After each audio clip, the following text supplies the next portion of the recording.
So you're thinking of going to Japan with EF Ultimate Break, but you don't know which Japan trip to choose. Do you do highlights of Japan, or do you do Tokyo City Experience? Let me tell you how my trip went.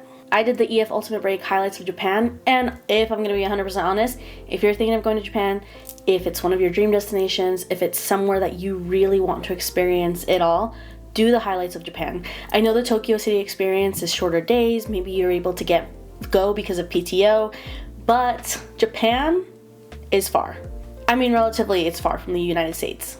It was about a 15 to 18 hour flight for me to get there. And if you're gonna fly that far, might as well go all in. Now, if you're like me and Japan has been on the top of your bucket list since you were a literal child, thanks anime, then the highlights of Japan is the way to go. You go to Tokyo, Hakone, Mount Koya, Osaka, Kyoto, and Hiroshima. Somewhere in that order.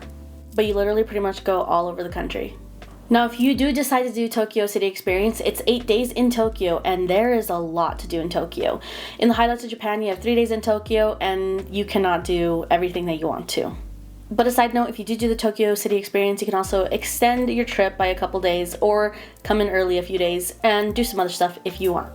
But I'm going to mainly be talking about the highlights of Japan, and I want to do this quick because I don't want this to be a long video. And I'm just going to talk about some key points on my trip, and give you some advice, talk about how my trip went, and some of my highlights.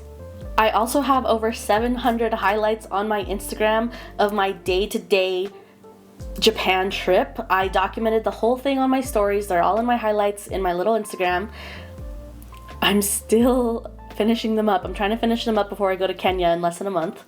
But a highlight on Instagram, you can only put 100 stories, and I have 7 of those already. So if you really want to dive in and see what my day-to-day like was in Japan, it's all there. The first thing I'll say that is if you're going on this trip, book your own excursions in advance.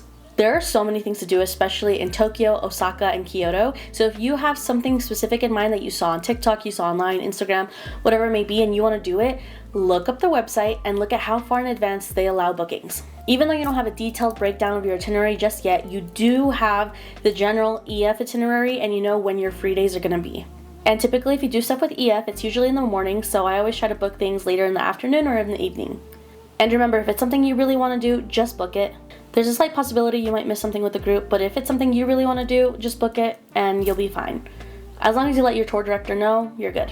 My friend Rachel and I skipped the sushi making class in the morning because we didn't really care to do it. I also don't eat sushi. And instead we took the train to go to the Lucky Cat Temple. We also got to explore another side of town that the others didn't. So you can really pick and choose. This is your trip, and for the most part, as long as you communicate with your tour guide and you're safe, you're good. This trip is very cultural based, so you do visit a lot of temples and a lot of shrines. I think EF itself maybe needs to do a little bit better job at mixing in temple visits and pop culture stuff. And I think they have gotten some feedback from that, so they may be looking at changing things up in the future. But for now, a lot of the pop culture Japan experience is going to be based on you and what you do in your free time. And just like on every EF trip, you pretty much do have free time every evening. Most EF trips are go, go, go, so you might be tired, but you're kind of sacrificing sleep or a little bit of rest to get in everything that you want to do. But that doesn't mean that you can't take some naps in the middle of the day. I always found a time to take at least an hour nap.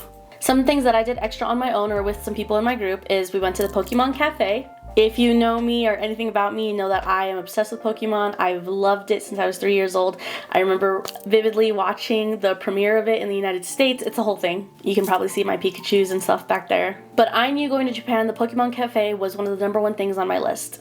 For the Pokemon Cafe, you need to make reservations because it does sell out. I believe you can make reservations 30 days in advance, maybe 60, but I think it's 30.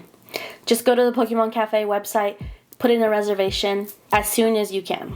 This was one of my favorite memories on the entire trip, but that's just because, again, I really love Pokemon and I was able to share this memory with my friends.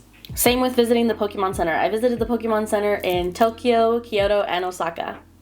And I bought way too many things. Again, my friend Rachel and I went to the Lucky Cat Shrine. That was something extra we did. Rachel and Rachel, two Rachels on my Japan trip, they went to the make your own ramen noodle factory place, and that looked like so much fun. I wish I had the time to do it, but that's around the time I was exploring the Anime Central area in Osaka. So there's just so much you can do with your free time. It's really you making the most of this trip.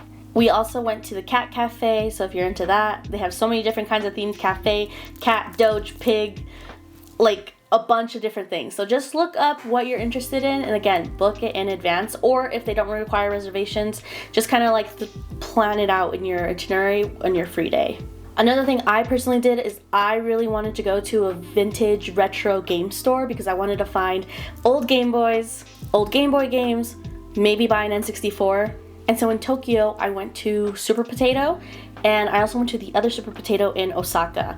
Scratch the one in Tokyo, go to the one in Osaka if you're looking for that, because that store is 3 times bigger and has way more things. Another thing that we planned, but pretty much everyone in the group went together, was going to the Team Lab, like art museum thing where you're really immersed in it, and it's definitely worth it. There were a lot of really cool things in that museum that I really enjoyed, and it was really fun with friends. But don't be afraid to go by yourself. I went to the retro game store by myself. I went to some of the Pokemon centers by myself. I went to the Nintendo store. Well, I went with a group of people to the Nintendo store, but I stayed by myself after at the mall. I actually ended up buying a Switch, and it was a great time. Taxis and lifts are very easy to navigate in Japan. Just have a card or cash. Download the app Converter on your phone. It is so easy to look at the conversion of money. A lot of the places that I went by myself, I just took an Uber, Lyft, or a taxi, or I took the metro and GPS'd it. It's pretty easy to navigate. In Tokyo, go to Shibuya Crossing. Your tour director is going to take you there probably on one of your city tour days. But go to Shibuya Crossing at night too. It is so much fun, and it's so much fun to try to get some photos done in the middle of the crossing. It's easier at night, there's less people. Still a lot of people. But it was so fun. I was running in the middle and taking photo shoots of my friends with all the neon signs in the background. One of the excursions that our tour director planned herself is when we were in Hiroshima, we went to a baseball game. And that was one of the best nights with my friends because we were just at a ball game in Japan, in Hiroshima, the sunset, looking over the city. It was beautiful. Go Carp. No, but really, it was really cool because our tour director, Mari, she is a huge Carp fan, and so it was really awesome for her to share that with us, especially since she's from Hiroshima. The Hiroshima Museum was very impactful for me. I didn't know a lot about it. It actually made me cry when I went through the museum, and that was one of my highlights. There were 2 times on the trip that we went and saw deer. Now, the deer in Hiroshima are called mafia deer because they're a little bit meaner and you don't want to mess with them or touch with them. But the island that we went on was so beautiful, and I had a great time. Every single place on this Japan trip, I took a moment to myself, whether it was 10 minutes to an hour, and just kind of wandered off. Obviously, let your tour director know, wandered off and just was taking everything all in. When we were on that deer island in Hiroshima, I was by myself for a whole hour, just eating food, sitting on a stone wall next to the ocean, thinking, what is my life right now? Because I've been dreaming about going to Japan since I was a little girl. So right now I am in Japan. We're in an island a little bit away from Hiroshima, and I've been sitting on the sledge by myself. I just ate a Japanese curry beef bread and some ice cream, and I'm sitting here with Wally, and it's windy and I'm by the ocean, which is my favorite place in the world. Doesn't matter where, as long as I can see the ocean. I feel like I'm gonna cry a little bit because Japan has been my dream trip since I was a little girl, and I'm here right now, and I'm experiencing this beautiful view. Oh, I ate some good food, and I just feel really fortunate right now. Or every now and then when we were on a walking tour, sometimes I would just stay a little bit behind the group and just take 10 minutes to myself to just really take in the moment. I think the best city that had the best temples was Kyoto. Kyoto was beautiful. Everything in Kyoto was so aesthetic. The temples were insane. The views were stunning. But to be honest, everywhere in Japan was beautiful. It literally, everything was straight out of an anime, and you understand why anime is so beautiful. If this is your first time traveling with EF, go ahead and use the link in my bio, and you can get $100 off your first trip using my code UAEvelyn100. You have to use that specific link because the link activates the code. I went on 3 EF trips before becoming an ambassador, and I've gone on 4 other trips since then. So for what I packed, I went in April, and honestly, it was not too cold. I think you just need a light jacket. If you're somebody that gets really cold, maybe a thicker jacket and like a beanie or something. But for the most part, I was wearing shorts or dresses pretty much every day, and so were a lot of other people. Personally, because Japan was so high on my list, I grabbed a lot of outfits and clothes and planned beforehand. I really wanted to fit the whole kawaii aesthetic. This outfit that I'm wearing right now, I wore in Japan. I brought some Converse and some sandals. I packed a lot of cute shirts and shorts and some dresses and also just some light cardigans to throw over. I'm somebody that doesn't get cold easily, so I was pretty much fine the entire trip. There were a couple days in Japan where it did rain and everybody carries an umbrella, but you can buy one literally on any side of the street. The US dollar to yen right now is actually pretty good. I found everything to be pretty affordable or cheaper. And like I said, I brought back a lot of souvenirs. I actually checked an empty suitcase, an empty carry-on, because I knew I was going to be bringing back a lot of souvenirs, and I did. I brought back an entire suitcase full of souvenirs. So I checked a full luggage in the plane for all my clothes, and then I brought an empty carry-on on the plane. And I have a travel backpack that I use for day-to-day stuff, also to carry my camera. Japan is the cleanest country I've ever been to, and that's not an exaggeration. They are so clean, but ironically, it is so hard to find a trash can. There's literally like no public trash cans anywhere. I would suggest bringing a tote bag for day-to-day use or a small backpack. It was also very, very safe. Japan is one of the safest countries in the world, so there was not one moment that I felt in danger. Now, I don't eat seafood, but I did want to push myself a little bit on this trip to maybe try some kind of fish because I'm in Japan. And I actually found out that I actually don't mind raw tuna.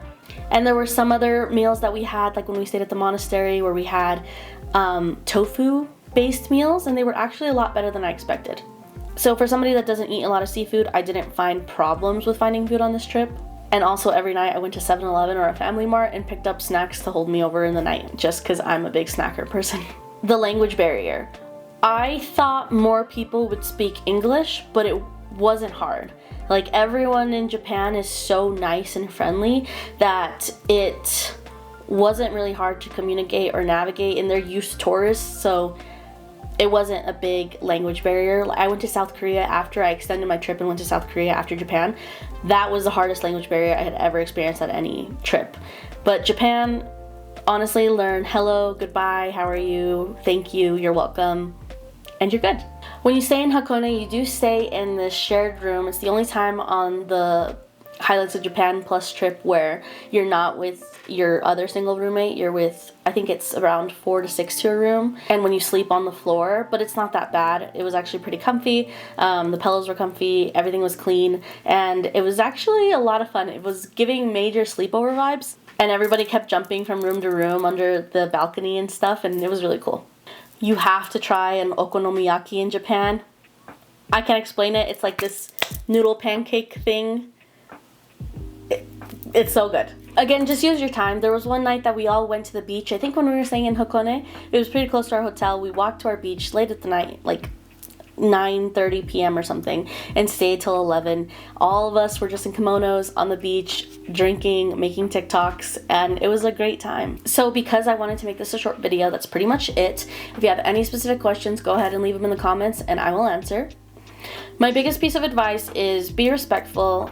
In Japan, it's really rude to be really loud and obnoxious and in everybody's way. And as a tourist, you know, we do want to get photos, we do want to capture the moment and all. And it's fine to do that, just kind of make sure you're out of people's way or you're not in the way of flow of traffic or anything like that. The Japanese love their ice cream, so try their ice cream, try all their food. Honestly, one of the greatest things for me is walking along all the little markets or the little food stands, every single place that we went to, and just trying something. And then my favorite thing to do was to grab my food item and go by myself, sit somewhere, walk, and just take it all in. When you watch anime, they always emphasize the beauty of stillness. They always emphasize romanticizing the little things in life, and that's what I did. And that's literally the best thing to do, is to just take it all in, be present. Japan is beautiful. Everywhere you look, it's just clean, nice, shiny, the trees, the flowers, the water, it's all gorgeous. So I really advise you to just be in the moment. That's one of the best things about traveling, at least for me, is to recognize that this earth is a vast and wide place that has all these different sceneries, and that you're here across the other side of the world experiencing it. Again, don't be afraid to do things by yourself or invite a friend. Someone in the group may want to go with you. Some people went to Universal Studios. I didn't end up going, but I heard it was a lot of fun. Look at the things that you really want to do and book them in advance. You're not going to be able to plan out your day perfectly like you want, so don't stress. Just look at your free day, throw it somewhere in there. If you have to miss something, it's not going to be that big of a deal, especially if it's something you really want to do. Look up the weather for when you're going and pack accordingly. You are going to be doing a lot of walking, so make sure you have comfortable walking shoes. If you're like me and you know that you're going to bring back a lot of stuff from Japan, then make sure you bring like a duffel bag. Maybe be like me and bring an empty suitcase for all the souvenirs you're going to bring back. Learn some of the basic phrases in Japanese. Money-wise, I typically for any EF trip bring anywhere between $700 to $1,000 for just spending souvenirs, extra excursions. On this trip, I ended on Japan alone, because I went to South Korea after, I only ended up spending about $800, which was not bad. This trip is really what you make it, so have fun. Japan is an absolute beautiful country. I do want to go back one day and explore more of it. Tokyo, Osaka, and Kyoto, those big three are stunning, and they are all so different from each other, but there's so much to do. But honestly, even Hakone and Hiroshima and Mount Koya, all those places, it was super cool to see. But I know what it's like to be a new traveler. I know what it's like to go alone. I've gone alone now, I've gone with friends, and I've gone with partners before. So if you have any questions, leave them in the comments or send me a message on Instagram. I'm happy to answer them for you. As a woman, as a person of color, as somebody who loves to travel and loves to feel safe while doing it and not stress about everything being planned, this trip is golden. Remember, EF offers payment plans. That's the only way I was able to travel before, because there was no way I was able to drop thousands of dollars on a trip. The payment plans, the further you book out, the less they are, and it's easier and more realistic to do. And you can just go on the website and they have like a calculator that shows if you put this much down, how much your payments will be, all that, before even booking. I still need to make a montage video for Japan, which I will do soon. But you can also check out my montage videos for Belize, Ireland, Costa Rica, and Bali.